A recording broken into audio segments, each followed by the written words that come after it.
My mother-in-law dyed my daughter's beautiful blonde hair black. I made sure everybody knows what she did. So, I married my husband Ryan 5 years ago, and we have a 3-year-old daughter named Lily. She has this gorgeous golden blonde hair that curls at the ends. Everyone always stops us to compliment her hair. It's like sunshine. The problem is my mother-in-law, Diane. She's been obsessed with Lily's appearance since day one. When Lily was born, Diane complained she didn't look enough like Ryan's side of the family. She kept saying the blonde hair must come from my side like it was some kind of betrayal.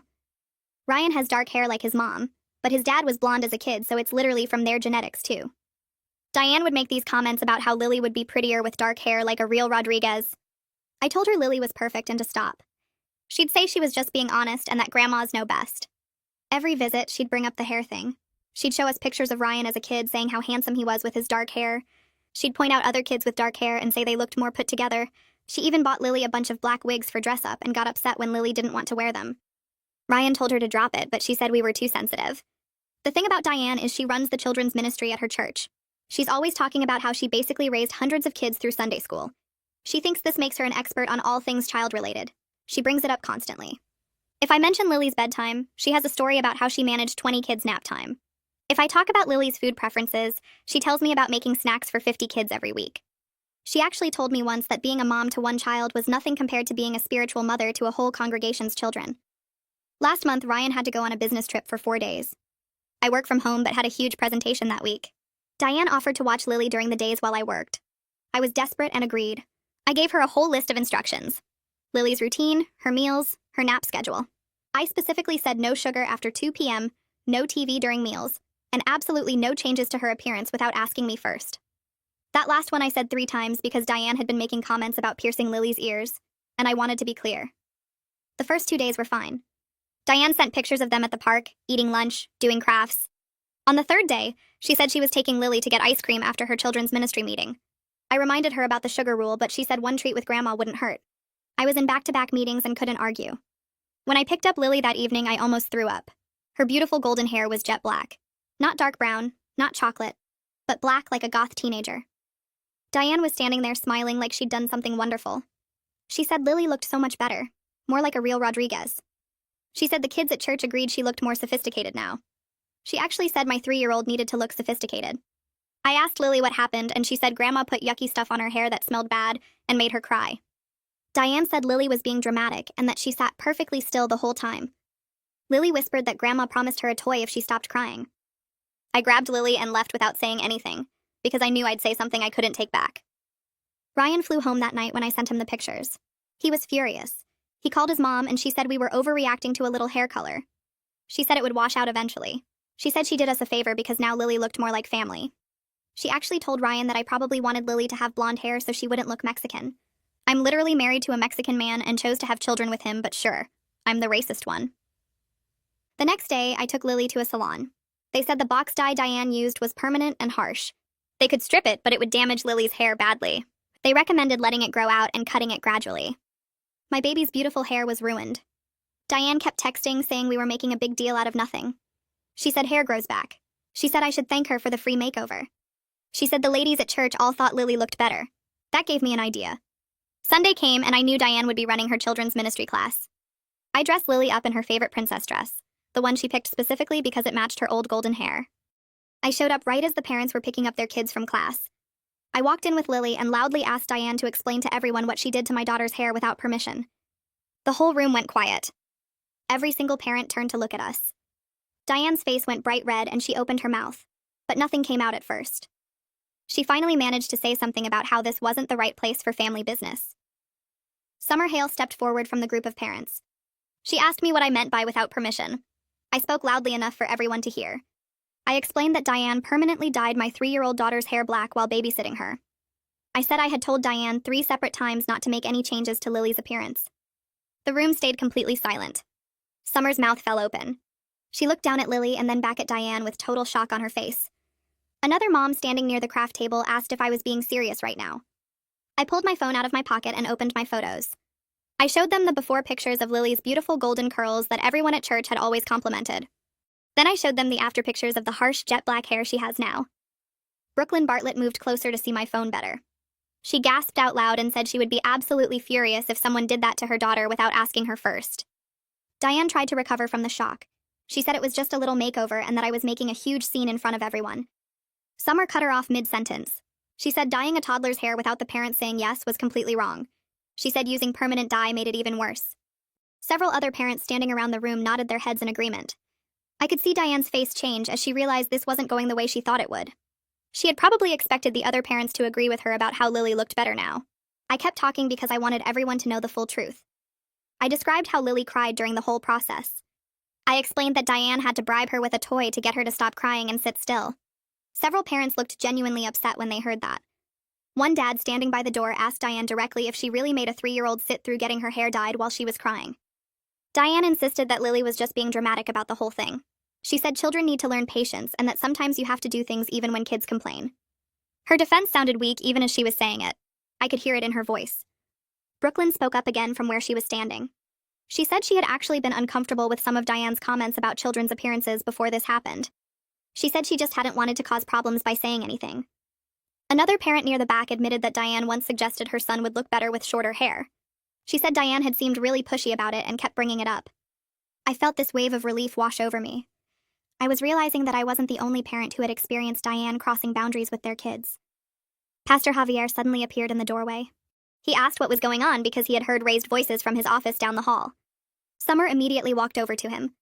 She filled him in on what Diane had done to Lily without my permission. I watched his face change from confusion to real concern as Summer explained everything. He turned to look at Diane and asked her if what Summer was saying was true. Diane tried to make it sound less serious. She said this was a private family matter that should be handled at home and not at church in front of everyone. I looked directly at Pastor Javier. I told him that Diane had been using her position in children's ministry to back up her actions. I explained that she constantly claimed her experience with hundreds of kids through Sunday school made her an expert who knew better than actual parents. Pastor Javier looked troubled by what I was saying. He said he needed to speak with Diane privately about what appropriate boundaries looked like with the children in her care. I noticed several parents exchanging meaningful looks with each other when he said that. I picked up Lily and left the church building. We got in the car and I was shaking as I buckled Lily into her car seat. My phone started ringing before I even got out of the parking lot. It was Ryan calling. I could hear the stress in his voice immediately when I answered. He said his phone had been blowing up with messages from church members. He said his family was texting and calling asking what had happened at church. I explained to him that I had done exactly what I planned to do. I had confronted Diane in front of all the parents from children's ministry. Ryan was quiet for a second. Then he admitted he understood why I did it, but he was worried about the fallout with his extended family. I could hear cars driving past in the background of his call. That evening after we put Lily to bed, Ryan's phone rang again. It was his sister Layla calling. I could hear her angry voice through the phone even though Ryan didn't have it on speaker. She was furious. She said I had humiliated their mother in front of her entire church community. Ryan tried to explain to Layla what Diane had actually done to Lily. Layla kept insisting it was just hair color, and that I had turned it into this huge drama. I could hear Ryan getting more and more frustrated as he defended me. He pointed out to Layla that she would be absolutely livid if someone dyed her kid's hair without her permission. Layla didn't have a good answer for that. After the call ended, I sat down at the kitchen table with my laptop. I spent the rest of the evening writing down everything that happened while it was still fresh in my mind. I documented the exact instructions I had given Diane about not changing Lily's appearance. I wrote down her specific comments about how Lily needed to look more like a Rodriguez. I included everything about how Lily cried and was bribed with a toy. Ryan came and read over my shoulder as I typed. When I finished, he said we should probably talk to someone about whether what Diane did could be considered some form of assault. He said maybe it was a violation of our parental rights. Hearing him use the word assault made the whole thing feel even more serious than it already did. Monday morning, I sat at the kitchen table with my laptop open and my phone in front of me. Lily was playing in the living room with her dolls, and I could hear her singing softly to herself. I pulled up Google and typed in child psychologist boundary violations near me. The first few results were general therapy practices, but then I found a profile for someone named Natalie Garrison. Her specialty areas listed family trauma and parental boundary violations. I clicked through to her contact page and dialed the number before I could overthink it. The receptionist answered on the second ring, and I explained that I needed to make an appointment for my daughter, who had experienced a boundary violation by a family member. The receptionist asked a few basic questions and then put me on hold to check the schedule. When she came back, she said Natalie could see us Wednesday afternoon at 3 o'clock. I felt my shoulders relax slightly as I confirmed the appointment. The receptionist asked me to bring detailed notes about what happened and how Lily had been acting since the incident. I said I would and thanked her before hanging up. I opened a new document on my laptop and started typing out everything I'd already written, plus observations about Lily's behavior. She'd been clingy since we got home from church. She kept asking if Grandma was mad at her. She touched her hair constantly like she was checking if it was still there. My phone buzzed with a text from Ryan. His mom was blowing up his phone and he didn't know what to say to her. I texted back that he should ignore her for now and we'd figure out a response together when he got home. Then my phone buzzed again, but this time it was a screenshot Ryan sent me of a text from Diane. I opened it and felt my stomach drop. Diane had written this long message about how I ambushed her in front of her ministry families and made false accusations to destroy her reputation. She said multiple people from church had reached out to tell her they thought I was cruel and vindictive. She called herself the real victim and said she was just trying to help Lily look her best. I stared at the message, feeling my hands start to shake. Ryan sent another screenshot showing Diane had sent him 5 more messages in the same tone. Each one painted me as this aggressive daughter-in-law who attacked a sweet grandmother for no reason. I called Ryan and he picked up immediately. I asked if he believed any of what his mother was saying and he said no, but it still messed with his head hearing her twist everything. I could hear traffic in the background and knew he was driving between job sites. When Ryan got home that evening, he showed me his phone with all the messages Diane had sent throughout the day. There were 12 total. Each one got progressively more dramatic about how hurt she was and how I'd humiliated her. I read through them and felt my confidence waver for the first time since Sunday. Diane was really good at making herself sound like the victim. She kept saying she only wanted to help, and that I was overreacting because I had something against Ryan's family. She even suggested that maybe I was racist against Mexicans, and that's why I wanted Lily to stay blonde. I looked up at Ryan and asked if he thought I went too far by confronting her at church in front of everyone. Ryan sat down next to me on the couch and took my hand. He said his mom chose to dye Lily's hair at church too, so it wasn't like she kept it private either. He reminded me that Diane had Lily in the church bathroom with box dye while kids were running around. That wasn't exactly a private family moment. I nodded, but I still felt shaky about the whole thing. Diane was so good at reframing everything to make herself look innocent. My phone buzzed around 7 that night with a message from Layla. I opened it and saw she'd written that the family was planning a gathering this weekend to discuss what happened, and we needed to be there. The way she phrased it made it super clear they expected me to apologize to Diane. She said everyone was very concerned about the family conflict, and we needed to resolve this like adults. I showed the message to Ryan and watched his jaw tighten as he read it. He grabbed his phone and typed out a response saying we'd only come if the focus was on what Diane did wrong and not on my reaction to it. He hit send before I could even read what he wrote. His phone rang almost immediately and it was Layla calling back. Ryan put her on speaker and she sounded mad. She said this wasn't about taking sides and that we all needed to come together as a family. Ryan interrupted her and said it absolutely was about taking sides, because his mother permanently damaged our daughter's hair without permission. Layla went quiet for a second and then said we were being dramatic and that hair grows back. Ryan told her the appointment was happening Saturday at 2 o'clock at her house, and we'd be there, but we weren't apologizing for anything. He hung up before she could respond. I'd already scheduled another salon appointment for Monday afternoon, so I took Lily right after lunch. The receptionist recognized us from last week and gave me a sympathetic smile as she checked us in. A different stylist came out this time and introduced himself as Conrad McBride. He specialized in hair restoration and damage repair. He led us back to his station and had Lily sit in the big chair. He was really gentle with her and asked if he could look at her hair. Lily nodded and he carefully examined her black hair under the bright lights. He separated strands and looked at them closely. He asked me what kind of dye was used and I said I thought it was box dye from a drugstore based on what Diane had said. Conrad made a face and said, box dye was really harsh, especially on fine, delicate hair like Lily's. He explained that children's hair is much thinner than adult hair and doesn't handle chemical processing well. He said the damage was pretty bad because the dye had been applied to her whole head and left on long enough to go completely black. I asked how long it would take to fix, and he said we were looking at a minimum of 6 months of careful treatment and gradual cutting to restore her hair to health. 6 months felt like forever.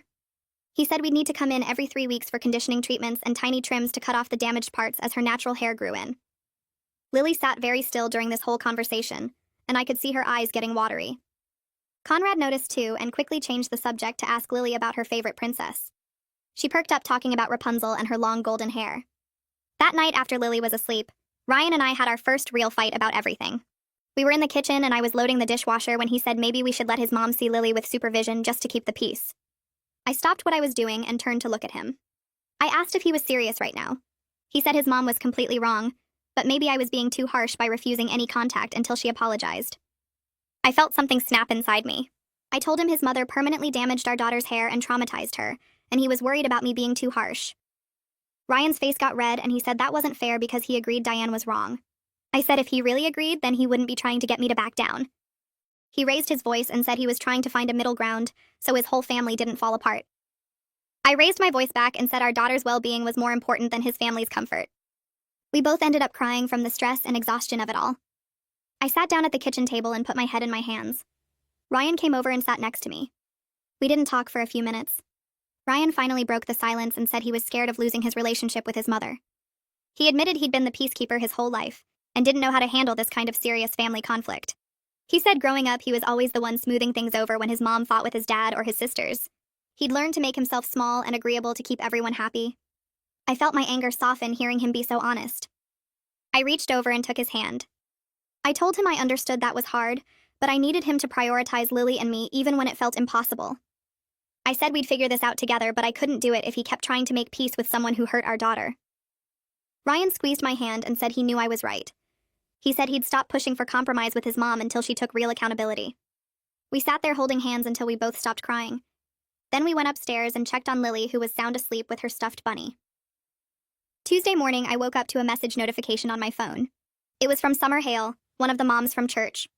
She said she wanted to reach out after what happened Sunday and hoped I was okay. I sat up in bed and read the rest of her message.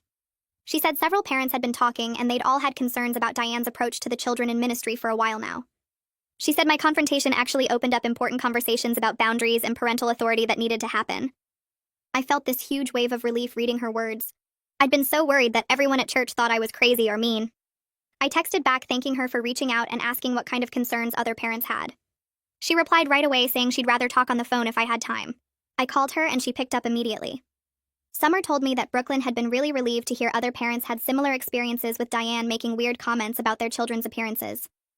She said Diane had told Brooklyn once that her daughter would be prettier if she lost some baby weight. Brooklyn's daughter was 4 years old. Summer said another mom had concerns about Diane being too controlling during craft time and not letting kids make their own creative choices. She said they were planning to request a meeting with Pastor Javier to discuss updating policies for children's ministry volunteers. Summer asked if I'd be willing to share my experience in writing so they could present it to the pastor along with other parents' concerns. I said absolutely, and that I already had everything documented. Hearing that my speaking up was leading to real changes made me feel like the church confrontation was worth it. Summer said she'd email me later with details about the meeting. After we hung up, I felt validated in a way I hadn't since Sunday. Wednesday morning arrived and Ryan had taken the day off work to come with us to see Natalie Garrison. We got Lily dressed and drove to the therapist's office in a quiet professional building. The waiting room had toys in one corner and magazines on the coffee table. Lily sat close to me on the couch looking nervous. A door opened and a woman in her 40s with kind eyes came out. She introduced herself as Natalie and shook both our hands before kneeling down to Lily's level. She told Lily she had some really cool toys in her office and asked if Lily wanted to come see them. Lily looked up at me and I nodded. Natalie led us into her office, which had a whole play area set up with dolls and blocks and art supplies. She told Lily she could play with anything she wanted while the grown-ups talked. Lily went straight for the dollhouse and started arranging the furniture.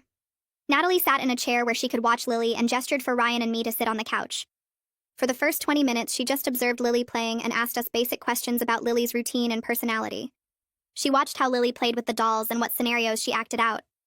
I noticed Lily kept making one doll fix another doll's hair over and over.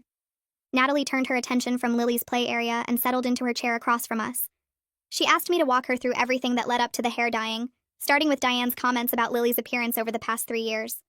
I explained how Diane constantly criticized the blonde hair, how she bought those black wigs, how she kept saying Lily didn't look enough like a Rodriguez. Ryan added details about his mother's obsession with family resemblance and her need to be right about everything related to children. Natalie wrote notes on her tablet while we talked, occasionally asking for clarification about specific incidents or Diane's exact words. When I got to the part about giving Diane explicit instructions not to change Lily's appearance, Natalie stopped me and asked how many times I said it. I told her 3 times, once in person, and twice in text messages that I still had saved. She nodded and made another note. Then I described picking up Lily that evening and seeing her hair completely black, how Diane was smiling like she'd done something good, how she said the church kids agreed Lily looked better now. Ryan's voice got tight when he talked about his mother saying, I probably wanted Lily blonde so she wouldn't look Mexican. Natalie's expression shifted when I explained what Lily told me about the yucky stuff that smelled bad and made her cry. She asked me to repeat Lily's exact words about Grandma promising her a toy if she stopped crying. I pulled out my phone and played the voice recording I'd made of Lily describing what happened, her little 3-year-old voice explaining how the stuff burned and she wanted it to stop. But Grandma said she had to be a big girl. Natalie listened to the whole recording twice, her face getting more serious each time. She asked if Diane acknowledged that Lily cried during the process, and I said yes, But Diane claimed Lily was being dramatic and that children need to learn patience. Natalie set down her tablet and looked at both of us directly. She said what Diane did was a significant boundary violation that goes beyond just the hair itself. The fact that Lily was crying and expressing distress about something being done to her body, and that Diane continued anyway and used a bribe to get compliance, was deeply concerning from a child development perspective. She explained that children Lily's age are just starting to develop a sense of bodily autonomy and the understanding that they have some control over what happens to their own bodies. When an adult, especially a trusted family member, overrides a child's clear distress signals about their body and then rewards them for suppressing those signals, it sends a message that the child's feelings about their own body don't matter.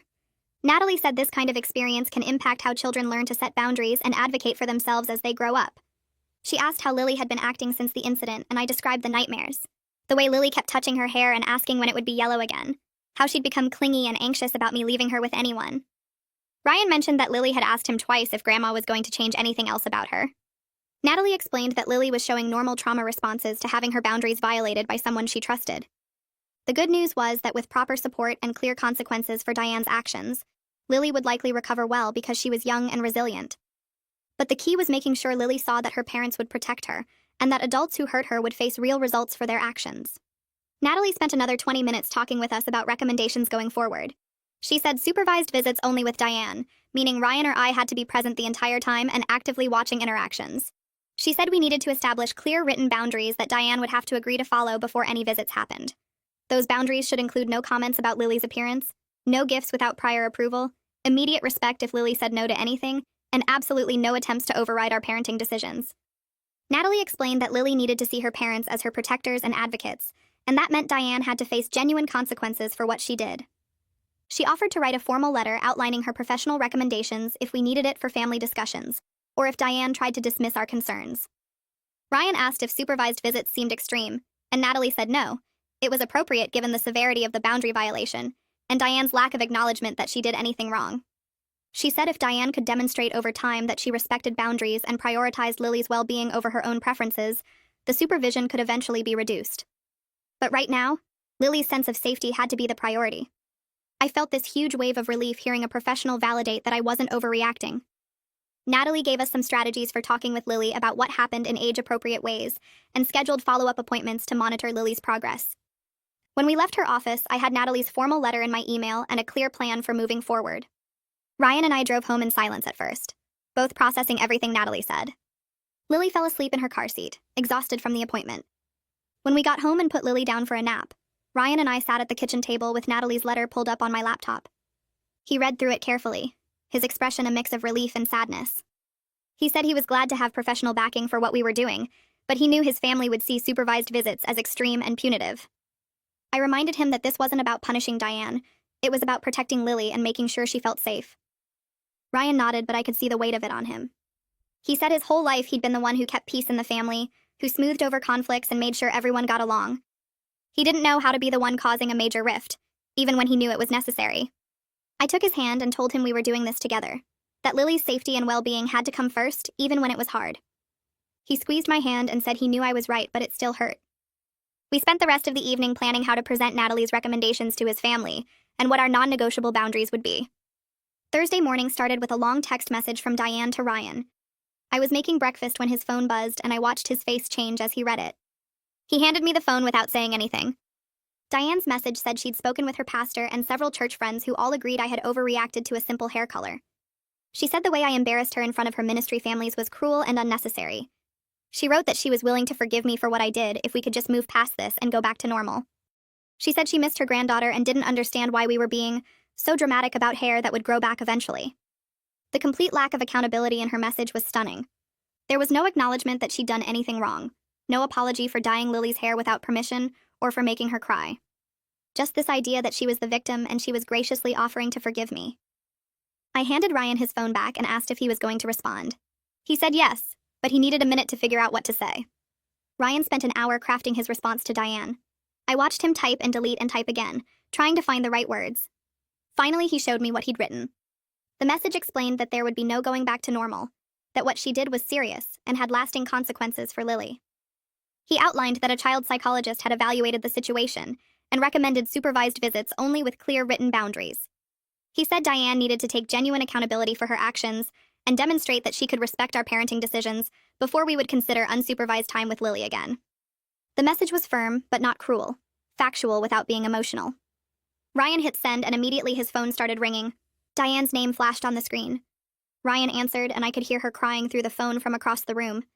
She said he was choosing his wife over his mother, that she raised him better than this, that she never thought her own son would treat her this way. Ryan's jaw was tight as he listened. When she paused for breath, he told her calmly that he was choosing his daughter's well-being over anyone's feelings, including his own. He said he loved his mother, but he couldn't ignore what she did to Lily. Diane cried harder and said we were taking her granddaughter away from her, that supervised visits were insulting and proved we didn't trust her. Ryan said she was right. We didn't trust her right now, and she'd have to earn that trust back through her actions. The call ended with Diane saying she needed time to think and hanging up. Ryan sat there staring at his phone, and I could see how much that conversation cost him. Thursday afternoon, my phone rang with a number I recognized as Layla's. I was surprised because we usually communicated through Ryan. I answered, and Layla got straight to the point. She said the family gathering was happening Saturday at her house, whether we came or not. She said everyone was very disappointed in how I'd handled this situation, and that we needed to talk about it as a family. Her tone made it clear she expected me to show up and apologize to Diane. I took a breath and told her we would be there, but only to discuss Diane's actions and the boundaries we were putting in place going forward. Layla said that wasn't what the gathering was for, that it was meant to heal the family rift I'd caused. I told her I didn't cause any rift. Diane did that when she permanently dyed my daughter's hair without permission. Layla got quiet for a second, then said we'd discuss it Saturday and hung up. I told Ryan about the call, and he said we needed to be prepared for his family to side with Diane. I said I knew, but we had Natalie's letter, and we had the truth on our side. Friday evening, Ryan's father called. Ryan's dad had been completely silent through this whole situation, not weighing in or taking sides. Now he was on the phone telling Ryan that Diane was genuinely struggling with what happened at church, and felt like her reputation was ruined. Ryan asked his father directly if he understood that Diane permanently dyed Lily's hair without our permission while Lily was crying. There was a long pause on the other end of the line. Finally, his father admitted that yes, that was wrong, but he said I didn't have to humiliate Diane publicly in front of her church community. I could hear the conversation from where I was sitting, and I walked over and held out my hand for the phone. Ryan looked at me and handed it over. I told Ryan's father that Diane humiliated herself by doing something so inappropriate that I felt compelled to expose it publicly. I explained that she used her church position to justify boundary violations with multiple children, not just Lily, and that the church community deserved to know what kind of behavior their children's ministry leader was engaging in. I said if Diane didn't want to be embarrassed about her actions, she shouldn't have done something so obviously wrong. Ryan's father was quiet for a moment. Then he said he understood my anger and he didn't blame me for being upset, but he hoped we could find a path forward as a family. I told him we wanted that too, but it required Diane to take real accountability and follow boundaries, not just expect everything to go back to normal. He said he'd talk to Diane before Saturday, and hung up. Saturday morning arrived, and I woke up anxious about the family gathering. I'd barely slept, running through possible scenarios in my head. Natalie had given me strategies for staying calm and focused on facts, rather than getting drawn into emotional manipulation. Ryan and I sat at the kitchen table before we left and went over our key points. What Diane did was wrong and violated our explicit instructions. We had professional recommendations from a child psychologist for supervised visits. We needed genuine accountability from Diane, not just an expectation that we'd forgive and forget. We would not negotiate on protecting Lily's safety and emotional well-being. Ryan held both my hands across the table and said we were a team, that no matter what his family said, we were united on this. I squeezed his hands back and said I knew. We got Lily ready and drove to Layla's house, both of us quiet and tense during the drive. Layla's house sat at the end of a quiet street with perfectly trimmed hedges. We pulled into the driveway and I could already see cars lined up along the curb. Ryan's uncle's truck, his aunt's SUV, Layla's husband's sedan. They'd all shown up for this. Ryan turned off the engine and we sat there for a moment. He reached over and squeezed my hand without saying anything. I squeezed back. We got out and walked to the front door together. Layla opened it before we could knock. She gave us both tight smiles and led us into the living room. Diane was sitting in the center of the couch with Ryan's aunt on one side and his uncle on the other. Ryan's father sat in the armchair to her left. Two of Ryan's cousins stood near the fireplace. Everyone turned to look at us when we walked in. The room felt heavy and still. Diane had clearly been crying. Her eyes were red and puffy. She looked at Ryan with this wounded expression like he'd betrayed her. Ryan guided me to the love seat across from the couch and we sat down. His hand stayed in mine. Layla perched on the arm of her husband's chair and cleared her throat. She said we were all here as family to work through this conflict and find a path forward. Before I could even take a breath, Diane jumped in. She said she'd been so hurt by what I did at church. Her voice cracked. She said all she wanted was to help Lily look her best, and I'd turned it into this terrible thing. She said she couldn't believe I would humiliate her like that in front of her ministry families. Ryan's aunt nodded along like Diane was making perfect sense. I felt my jaw tighten, but I kept my voice calm. I said we needed to talk about the actual facts before we got into feelings. Layla looked surprised but nodded. I laid it out step by step. I gave Diane specific instructions 3 times not to make any changes to Lily's appearance. Diane took Lily and permanently dyed her hair black while Lily was crying. Diane bribed Lily with a toy to get her to stop crying. Ryan added that we'd taken Lily to a professional hair specialist who said the damage would take at least 6 months to fix. Several family members shifted in their seats. Ryan's father looked down at his hands. Diane's face went red and she said Lily wasn't really that upset. She said I was making it sound worse than it was. She said children cry over everything and you can't just stop what you're doing every time they get fussy. Ryan pulled out his phone without saying anything. He played the voice message I'd recorded of Lily 2 days after it happened. Lily's little voice filled the room talking about the yucky stuff that smelled bad and made her head hurt. She said Grandma told her to be a big girl and promised her a new toy if she stopped crying. She said it hurt, and she wanted Mommy. The recording ended and the room was completely silent. Ryan's aunt had tears in her eyes. One of his cousins looked shocked. Layla stared at Diane with this expression I couldn't quite read. She asked Diane directly if she really made Lily sit through the whole thing while she was crying. Diane got defensive immediately. She said children cry about lots of things, and that doesn't mean you stop what you're doing. She said Lily needed to learn patience, and that sometimes grandmas have to make decisions parents don't understand. Ryan's father spoke up for the first time. He said, actually, when a child is crying about something being done to their body, you absolutely should stop. He said that's basic respect for a child's feelings. Diane looked at him like he'd slapped her. I pulled out the letter from Natalie Garrison and handed it to Layla. She read through it slowly. Her expression got more troubled with each paragraph. She asked if I really thought supervised visits were necessary. Ryan answered before I could. He said yes, we do, because his mother had shown she wouldn't respect our parenting decisions or Lily's distress. He said we needed to protect Lily and make sure this never happened again. Diane started crying harder. She said we were taking her granddaughter away from her. She said she'd never forgive me for turning Ryan against her. She looked at Ryan and said she raised him better than this. Ryan's voice stayed steady.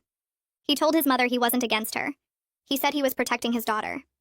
He said she could still have a relationship with Lily if she took real accountability and followed the boundaries we set. Diane shook her head. She said she had nothing to apologize for because she was just trying to help. She said we were being dramatic and cruel. Ryan's aunt started to say something about family needing to forgive each other, but Ryan's father cut her off. He said forgiveness required acknowledgement of wrongdoing first. The gathering fell apart after that. Diane refused to admit she'd done anything wrong. She kept saying she was the victim here. Some family members looked uncomfortable, but nobody else spoke up. Layla tried to moderate, but it was pointless. Ryan and I finally stood up to leave. I felt completely drained. Ryan looked exhausted. We said goodbye to Layla and walked out. Nobody tried to stop us. The drive home was quiet for the first few minutes. Then Ryan said he was proud of how I handled myself in there. He said he could see clearly now that his mother wasn't going to change without serious consequences. I told him I was proud of him too for standing up to her. We got home and put Lily to bed. She asked if we saw Grandma and Ryan told her we did, but Grandma wasn't ready to follow our rules yet. Lily nodded and went back to playing with her stuffed animals. Sunday morning my phone rang early. Ryan answered it. Pastor Javier was calling. I could hear Ryan's side of the conversation. Pastor Javier wanted to meet with us Monday to discuss what happened. He said he'd been talking with parents from children's ministry and had some concerns. Ryan asked if I should come too. Pastor Javier said yes. He wanted both our perspectives. Ryan agreed to meet at 2 o'clock Monday afternoon. He hung up and told me what Pastor Javier had said. I felt nervous, but also validated. Monday came and we drove to the church together. Pastor Javier met us in his office. He shook both our hands and gestured for us to sit. He looked serious but kind. He said he'd spent the past week meeting with parents whose children were in Diane's ministry groups. He said what I did by confronting Diane publicly had opened up conversations that needed to happen.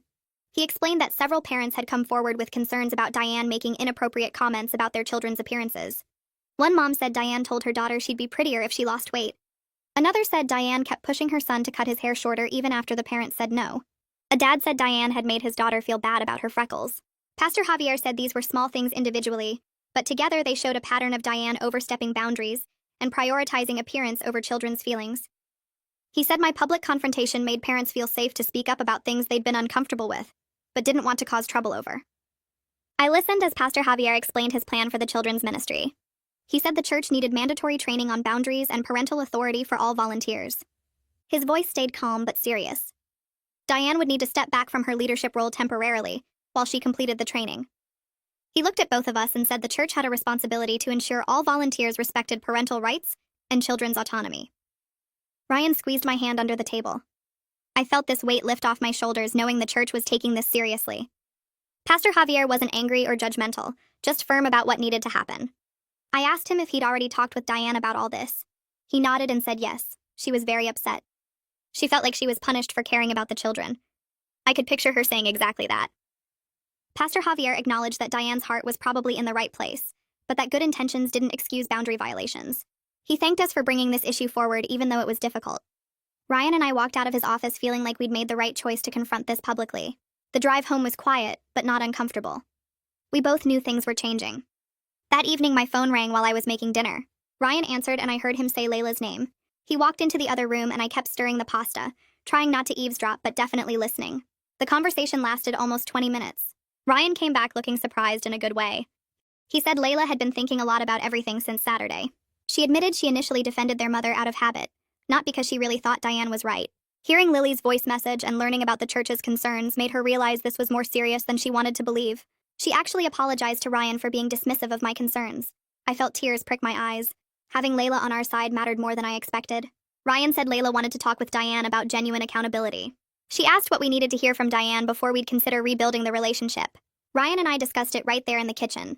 We needed Diane to acknowledge that what she did was wrong. We needed her to apologize to Lily directly, not just to us. We needed her to commit to following our parenting decisions going forward. No exceptions. Ryan called Layla back and told her all of this. She said she'd talk with Diane and see what happened. 2 days passed.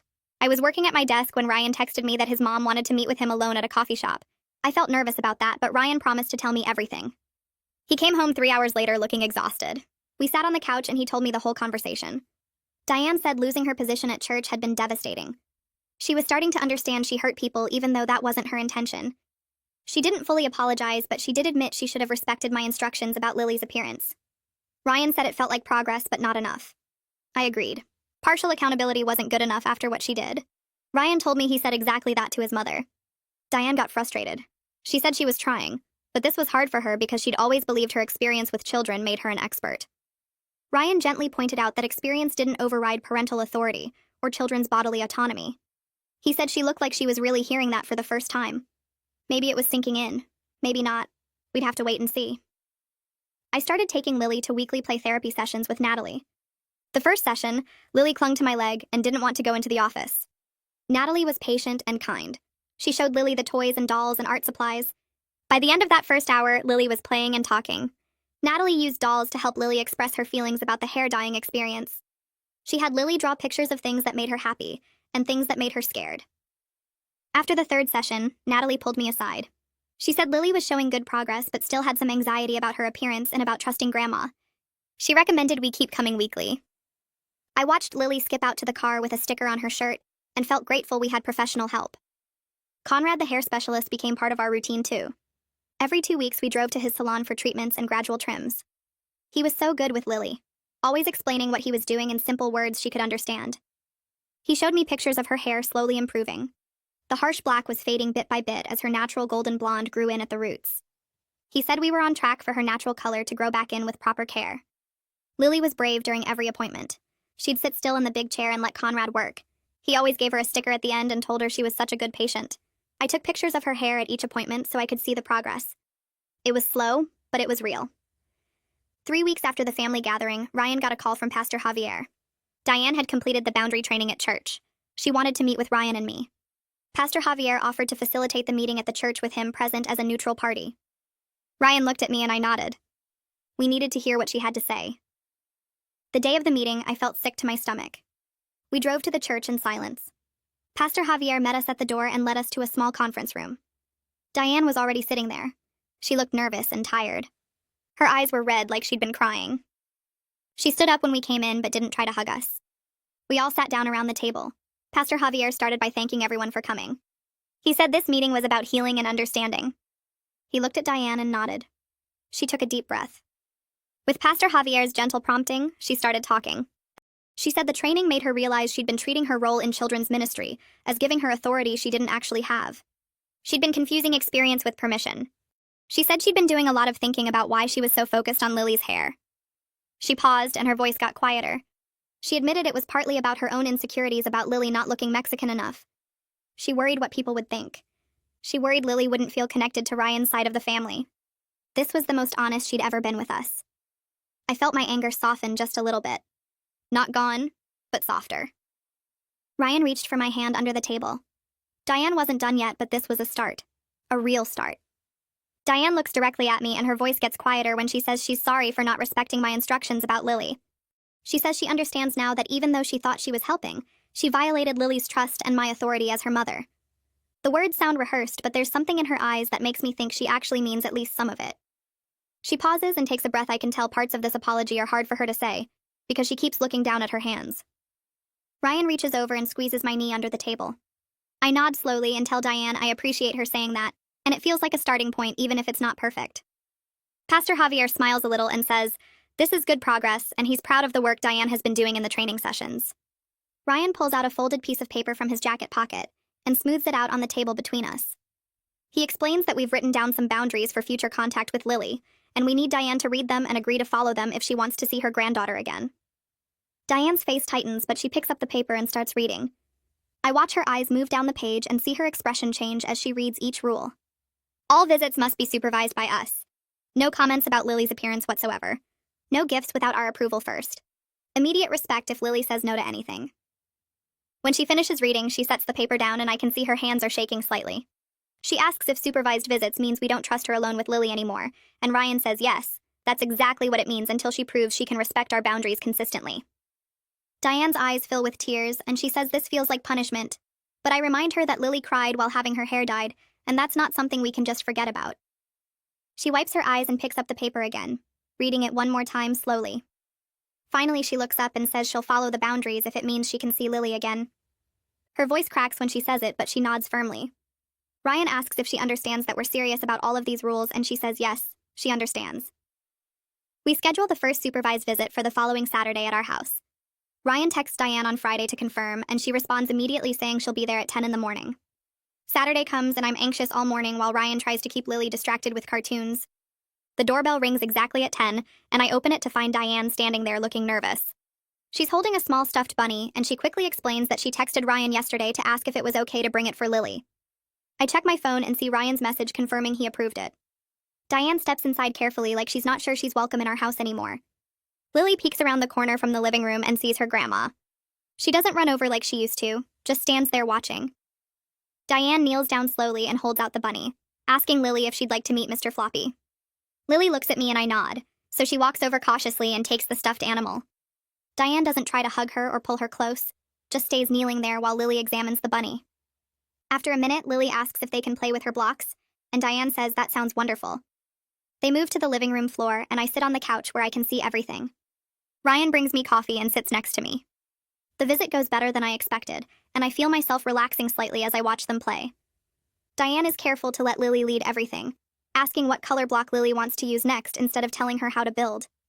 When Lily shows Diane a tower she made, Diane praises how creative it is without suggesting ways to make it better or taller.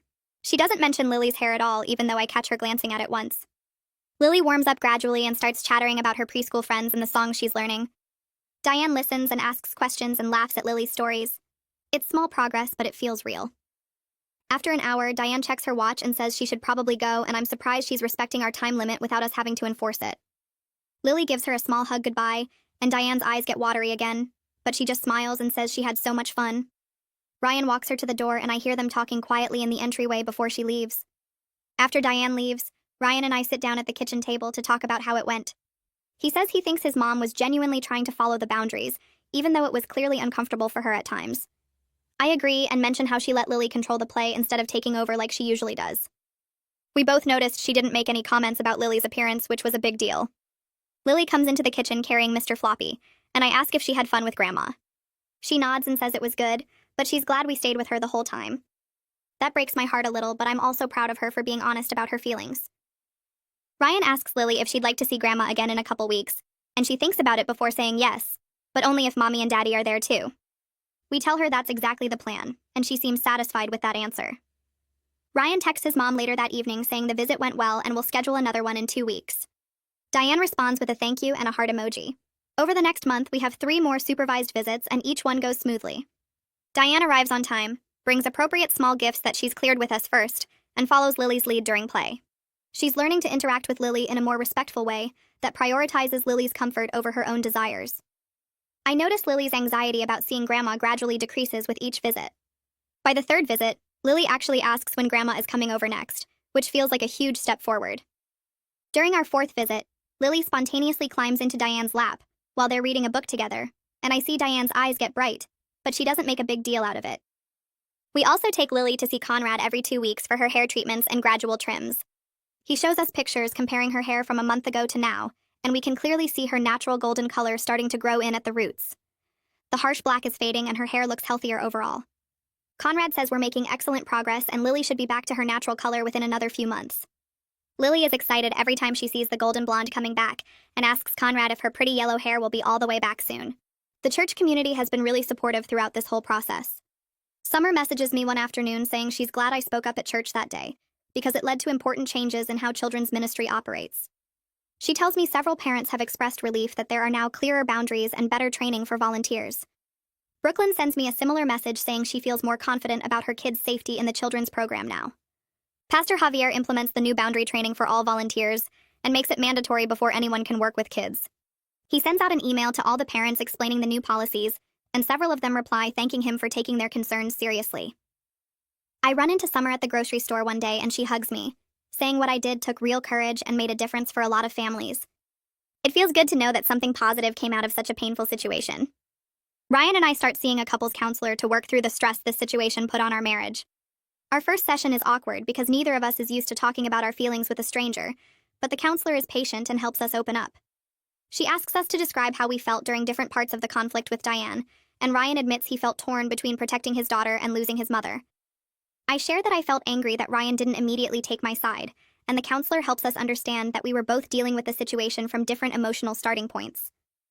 Over the next few sessions, she teaches us better communication strategies for handling family conflicts without attacking each other. She validates that we made the right choice prioritizing Lily's well-being over keeping the peace with Diane. By our 5th session, Ryan and I both agree that our relationship feels stronger than before because we navigated this crisis as a team. We learned how to fight for our family instead of fighting with each other.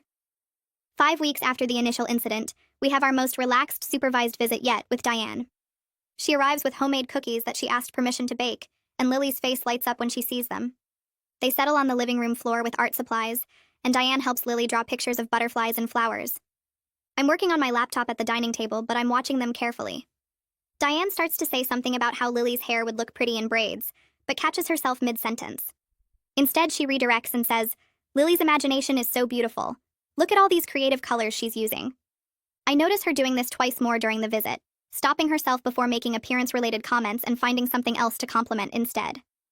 When it's time for Diane to leave, Lily spontaneously hugs her goodbye without us prompting her to do it.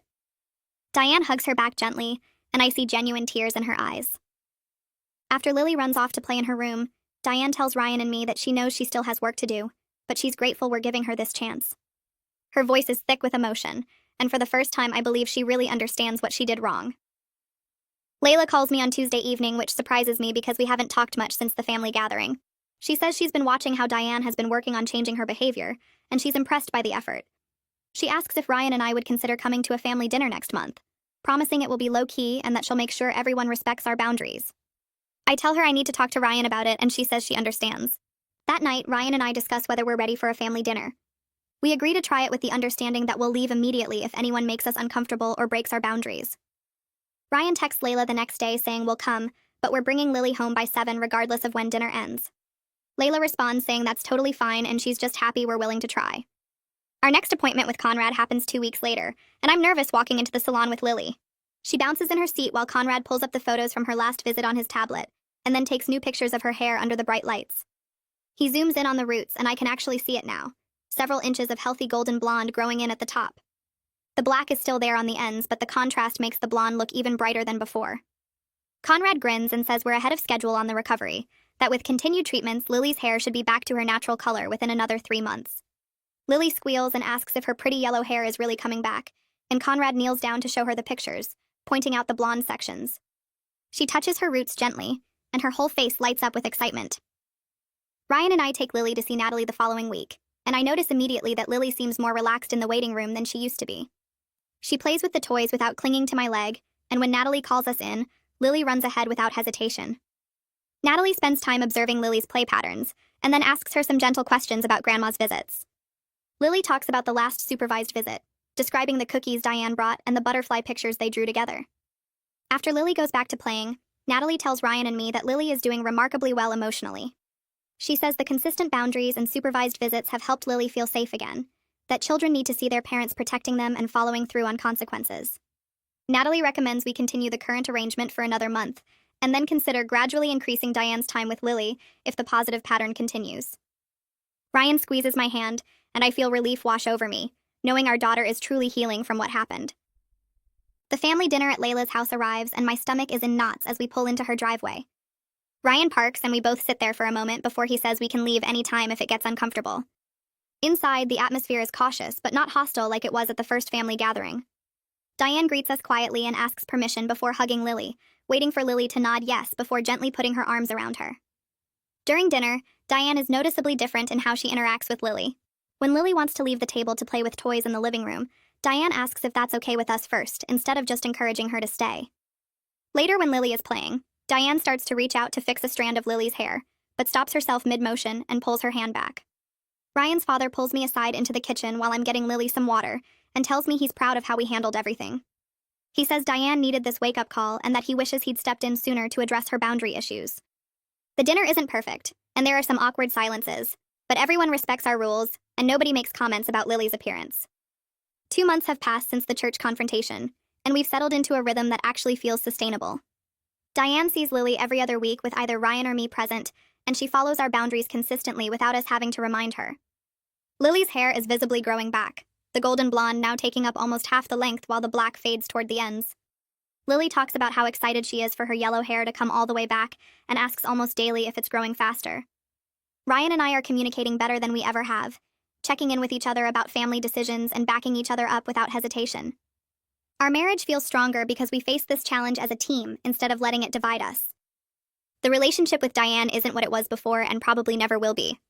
She's more careful now, more aware of boundaries, but there's a distance that wasn't there before. I've accepted that protecting Lily meant permanently changing our family dynamics, and I'm okay with that. Some relationships have to transform to become healthier, and sometimes that means losing the closeness you once had. What matters is that everyone is safe and respected, and that feels like the only victory that actually counts.